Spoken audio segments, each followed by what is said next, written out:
nagbabase sa mga sungay po nila yung edad. Kung ilan po yung mga sanga po nila, yon yung mga edad. Kaya yearly po na natatanggal ang mga sungay kasi tutubo po siya ng isang sanga. Pag 5 po yung natanggal ang mga sungay, ang mga sanga po nila ay magiging 6 po pag tutubo. Yes, parang sa atin pong mga human kasi mag-plus 1 po tayo pag nagbe-birthday. Ganon din po sila. So, 43 kasi tayo. Pero ang mga lifespan naman po nila ay umaabot lang po sa 15 to 17 years of age. Pero nakadepende pa rin po sa katawan po nila kung kaya po nilang iabot po yun.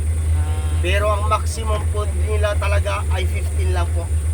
Pero pag namamatay po sila ay doon po nila pinapakain sa mga big cats. Ano po yung mga big cats po natin? Tiger, lion, at saka white tiger po natin. Pero tinatanggal po nila ang mga dugo po kasi bawal ang mga big cats na makatikim ng mga fresh na dugo kasi magiging back to white na naman po kasi sila. Parang aso rin po. Pag once nakatikim ng mga aso po natin ng mga blood ay nagiging baliw po sila. Ganon din po ang mga big cats po natin. Kaya frozen product lang po ang kinakain po nila.